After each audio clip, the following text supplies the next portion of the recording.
Hey everybody, welcome back to RC with Adam. My name is Adam, and today we're taking a look at the Siyi FT24 long-range 16-channel transmitter. Is it any good? Should you buy it? Well, no, you shouldn't buy it. I can't recommend this. So now that we have that out of the way, let's continue, and I will explain why I do not recommend that you buy this transmitter and why I just don't really like it a whole lot. Let's get started. And hey, if you want to help people build confidence and competence in the RC hobby, you can support this channel over at ko-fi.com/RCwithAdam. That's kofi.com/RCwithAdam. It's like Patreon, but better. First of all, big thanks to Siyi for sending this to me. They reached out to me to see if I'd like to try out this transmitter and the FM30 module, which we'll talk about in another video. But this transmitter, and see what you guys think about it as well. So that's what we're going to do in this video. So I have not tested out the long-range features of this, just right up front there. Because there are so many other features that I don't like. So let's get into it right now. Just in case you don't know anything about this radio, this is from Siyi, and this appears to be their first RC hobby model of a transmitter. It looks like they've made some other transmitter control devices for more industrial grade drones. And the big selling point on this is like long range. It does have you can put in modules, external transmitter modules like Crossfire, Ghost, that sort of thing. It does have some cool features like over-the-air updating for the receivers, and it has a bunch of switches. It has 6 3-position switches, 1 momentary switch, and 2 knobs and trims for those 2 knobs. But look, here's the deal. Even with all of these like cool features, this is a good radio on paper, but in practice it is not. One of the things that they're saying is a big deal about this radio is the ability to sort of hand off the control of the drone or airplane or quadcopter from one radio to another, and so they're saying that is a benefit of their proprietary software that is running on this radio. The other thing that they're saying is a big deal with this is the ability to control multiple drones with one transmitter. Now, here's the thing. That sounds really cool. I actually have not tried it out just because of all of the sort of issues that I've had with this transmitter already. But I'm kind of thinking like, well, what would the purpose of that actually be? So I have not tried that out. At first I was like, whoa, that's super cool. But then I'm thinking like, well, it sounds like a lot of problems. Now, unless you're talking like very smart, computer controlled drones with sensors and all kinds of, GPS and stuff, not like FPV, freestyle type of drones. So anyway, there's some cool features, but as you'll see in this video, they just don't outweigh the negatives of this radio. Basically, my overall experience with this radio was that it's not quite ready. It seems like it was kind of rushed out, and to me it kind of seems like Siyi wanted to have a radio in order to put their transmitter module in the FM30, and it seems like they kind of just rushed it out, and that's how it appears to me. So I did not do super in-depth testing because I just thought it was not good enough to warrant spending the time on that. But if you're interested in that sort of thing, leave a comment below. Maybe I'll be able to make some more content on this. And there are some other videos that you can check out from other YouTubers that may have the detail that you want. All right, let's blast through some of the pros here. Now, this is powered from 18650, so it's not like double A's. Or you can use the balance lead on a 2-cell battery. So that is pretty cool, like a LiPo battery. It does have an SD card for storing for the memory, for storing settings and voice profiles, that sort of thing. Speaking of voice profiles, it does have voice alerts. Welcome to Siyi Remote Control.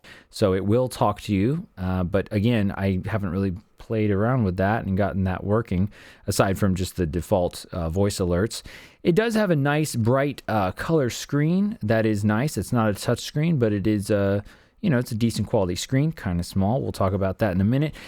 You can use a transmitter module. So if you want to use a Ghost module, a Crossfire module, a multi-protocol module. You can plug that into the back. The range on this transmitter is supposedly 15 kilometers, but we all know those are usually inflated claims, and it's like, ideal conditions, that sort of thing. There are some other videos that you can check out if you want to see more of a thorough range test for this thing. And overall, it does look like Siyi has put some effort into their software in the sense of giving you a lot of different controls, a lot of features. The issue, and what we're going to talk about next, is the actual execution of those features and the overall user interface and experience. Because even though you can do a lot, technically, making it actually happen can be just as important.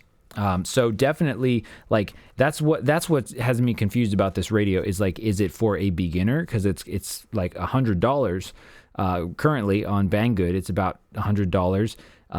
Or is it for like a racer, like, because, is it for a pro racer, or is it for like a long range person or somebody doing like fixed wing long range with like GPS and telemetry type stuff where you have it's just, they're trying to hit all the bases, and I don't think that's the best way of going about it. Now, a word about the receiver protocol, or the transmitter receiver protocol.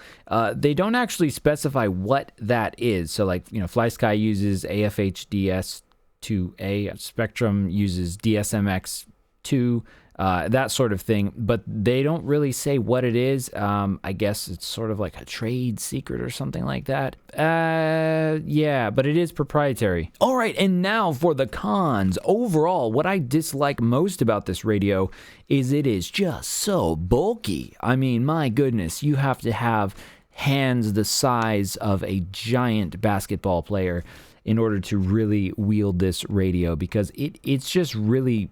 It's really big. In fact, while I'm talking about the radio, let's take a look at some size comparisons here of some different radios. And to me, this one seems the most similar to the old Spectrum DX6i. That was actually my very first radio ever, my first real one. And I probably overpaid for that as well at the time. Yeah, it's big, man. And the throws on the sticks are very large. So I usually like to hold the transmitter kind of like a modified pincher sort of grip. And with how thick this radio is and just how just bulky it feels, it's very difficult to get a good, comfortable grip and to be able to reach all the knobs and switches and everything. So it's just, ugh. And this is what I cannot stand.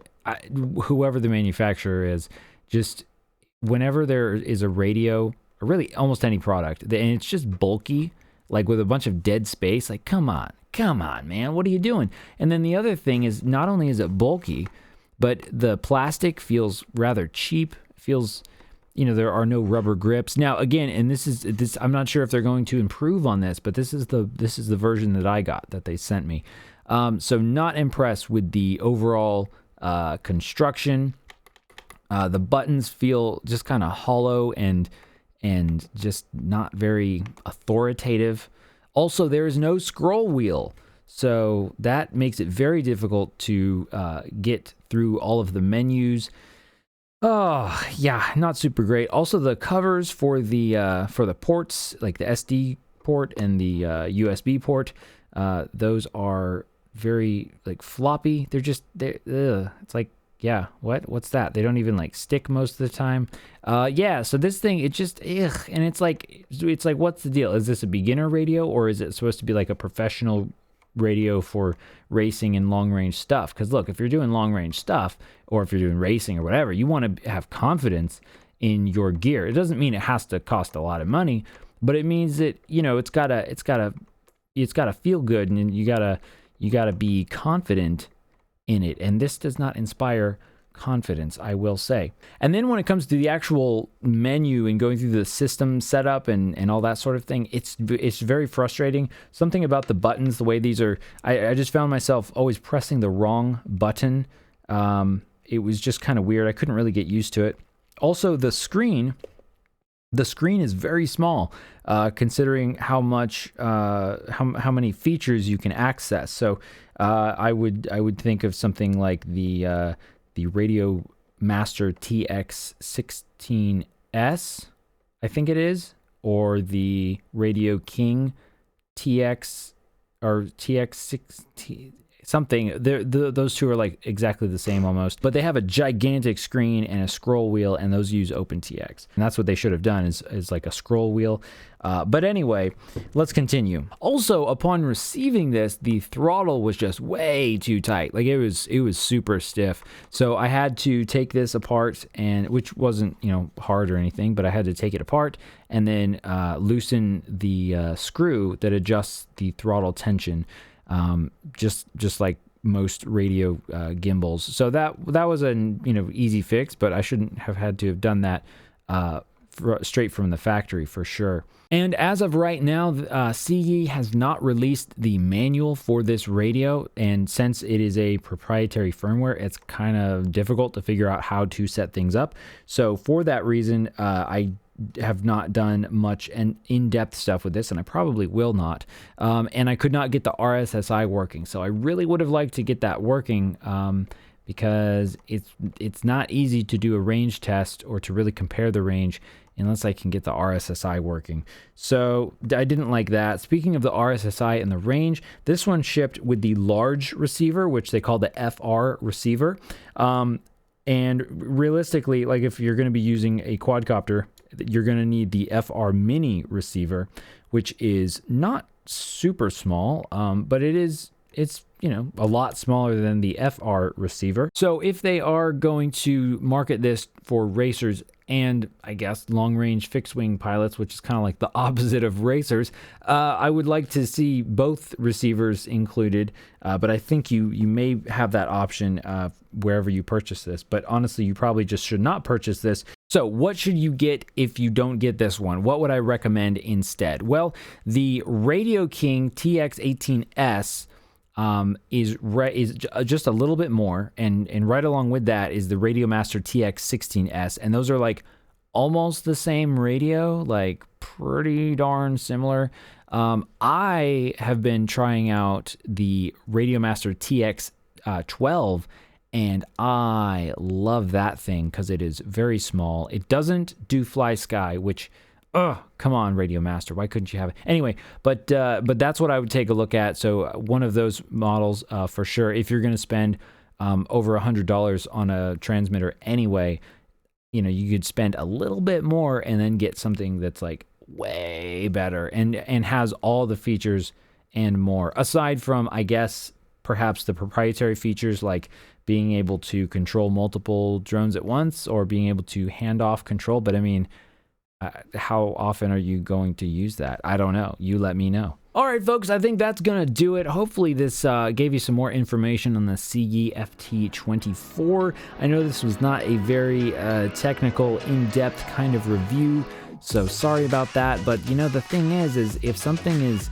not enjoyable to even, use, then it's like, why would I even want to do a more in-depth review when you probably shouldn't even buy it? Because if it's hard to use and not fun and that sort of thing, you want something that you really feel like you're getting your money's worth. And in this case, I just don't think this radio fits that criteria. Thanks for watching, everybody. I appreciate you guys. Leave me a comment if you have thoughts about this. And unless there's anything else that you want to talk about, thanks for watching, everybody. And I will see you again very soon.